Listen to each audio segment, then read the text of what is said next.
Hey YouTube, Ricoknows here. Going to talk to you guys about the 2024 NFL Draft. I am assessing every single draft pick made by every single team.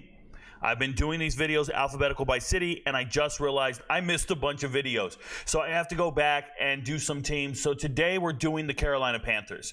Now, if you want to see all the other teams that I've done, please go to the homepage, click on playlist, find the NFL Draft Review and Assessments playlist, and you will find all the other teams. But let's go on. Looking at the Carolina Panthers, they had 7 draft selections. I'll start at the top. You obviously need a weapon. And they go out and get Xavier Legette. Now, Xavier Legette being the last pick in the first round, they really wanted him. And the reason they wanted him is pretty simple, his versatility. He reminds them of Debo. He looks, runs, everything like Debo, maybe faster. And they need somebody to beat defenses down the field. Now, if you're looking at Xavier Legette, I believe he had over 20 passes last year of over 20 yards. Like, he was downfield catching bombs. And the one thing the Carolina Panthers didn't do last year with Bryce Young at quarterback was throw it down the field. Everything was short. Everything was forced to some very marginal wide receivers. And now you have a guy that can stretch the field. Another thing they're going to do with Xavier Legette is they're going to use him on jet sweeps to keep the box honest, to keep those edges honest, just make them hesitate. They're going to get him the ball and let him run in space. So jet sweeps are going to be a very big part of his game plan moving forward. Do I like the draft pick? I do. I like them getting a weapon for their quarterback. They needed somebody dynamic at this point. It was either him or Keon Coleman. And when you compare the two, one's a little faster, one's just a little more explosive, metrically tests better. But you probably couldn't go wrong with either one. I like the pick, though. It's cool. Get a local guy, somebody nearby, right? I understand Charlotte, South Carolina, not very far, right? You just drive up 77 from Columbia up to Charlotte. So you probably got an organic fan base. People want to buy the jersey, things like that. It works. Yeah, it's a good get. Shout out to them. In the second round, you go and get Jonathan Brooks. Now, this pick doesn't really make sense to me. I think they already have 2 good running backs in Sanders and Chuba, right? They already have Miles Sanders and Chuba. They have 2 guys that are kind of cool, like equivalent, and then you got Jonathan Brooks, who got injured, and his injury is going to keep him out for a while. Yes, you think the upside's there, but for me, Jonathan Brooks was 3rd string last year, 2 years ago. So there's 2 guys that got drafted in the 2023 draft that were better than him. There's 2 guys better than him, and one of them was a 5th round pick. I feel like Jonathan Brooks is a 4th or 5th round running back. But because this class of running backs wasn't exceptional, he looked good. He looked better than them. He looked more ideal, more appealing. But I think it's a reach. I really do. And I think you could have got much better value at this position. Better players, something. You could have taken a running back later.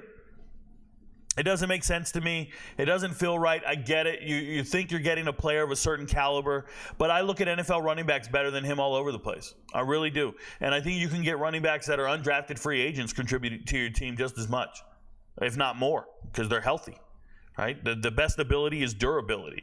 The best ability is availability. Straight up. Trevon Wallace, shout out to Dan Morgan, the GM for the Panthers, all-time great Miami linebacker. Getting Trevon Wallace out of Kentucky, this is a great linebacker. You run a 3-4 defense, you need a lot of linebackers. You need some good ones, and Trevon Wallace is him. You know, Trevon Wallace is quoted as saying, I want you to fear running at me. I want you to fear running through that hole. For those of you who have played football, you know what it's like to try to tackle a running back that hurts. At some point, you fear that person and you jump on his back. We've seen it time and time again. What if you were the running back and you keep getting smacked by a linebacker who makes you think twice about hitting that hole or trying to cut back in front of his face? It's just not going to happen. I like Trevon Wallace's mindset. I don't think he's a starter from day one, but I like his mindset. I appreciate that mentality, if you will. Ja'Tavion Sanders, hey, one of these things is not like the others. And I'm talking about the Carolina Panthers. If you look at the most successful teams in the NFL, what do? They have a pass-catching tight end, and they utilize the hell out of their pass-catching tight end. Shout out to all the teams that are successfully getting first downs, that lead to touchdowns, that lead to playoffs, and lead to Super Bowls.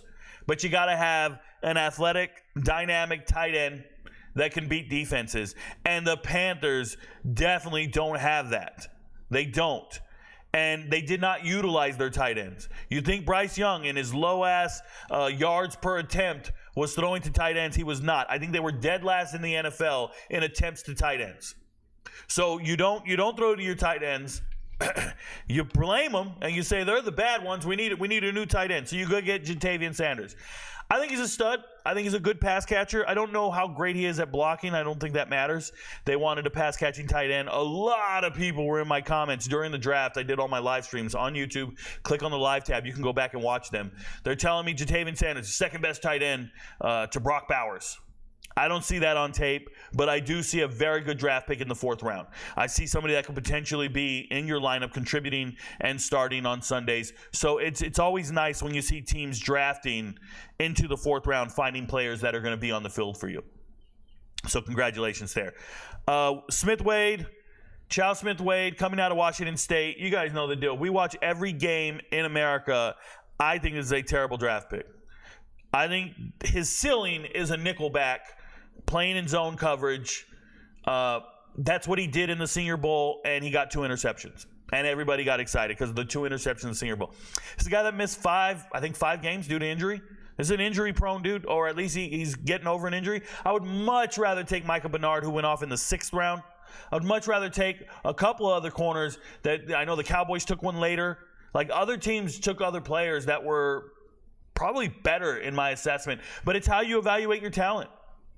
I don't know if they're evaluating the talent correctly because it feels like the next 3 picks are throwaway picks for me. Throwaway picks. And what I mean by that is I don't think they even plan for them to be long-term members of the team. I really don't. Jaden Crometti leaving Mississippi State. This guy is a tweener. I don't know if he's a defensive tackle. Like, you like his push. I know. You like the way he collapses pockets and he moves the line of scrimmage and all this stuff. But I think he's like 280. That's not a defensive tackle. And if you're going to put him at edge, we need some monster defensive tackle. Number one, you need a 3-technique defense. They run a 3-4 defense. You need a stud in the middle. And then you need some edges that are extremely athletic. I feel like he's more of a 4-3 defensive tackle. Like, he belongs with a 4-man front, not a 3-man front. It just feels weird. It doesn't feel real. Good luck to him. I don't know if he makes the team. And then Michael Barrett, man.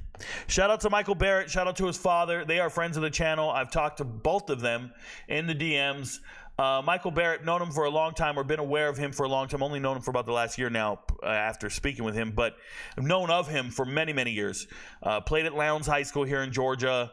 Was a dual-threat quarterback coming out of high school. One of the very best, highest-scoring offense in state history at that point. They were scoring an amazing amount of points. You can go on YouTube and find Michael Barrett. And when he signed with Michigan, everybody just assumed, hey, man, he's going to go out there and compete with some dude named Milton, and they're going to figure it out. And it didn't work out like that. He became a linebacker. He's very good, but he's only 6'1", 230. I like him. I think he's a special teamer. I think he's a leader of men. I think he gets the most out of his talent. And I'm rooting for the guy, man. But I also think he's probably a future coach. Guys like that got exposure to the game at the highest level, winning a national title your senior year, just earning your keep at Michigan, never transferring, just sitting there and working and grinding and finding your way on the field on special teams and just keep lifting and being a part of that thing. Like, that's great, man. He's a Michigan man, and I pull for that. I appreciate that.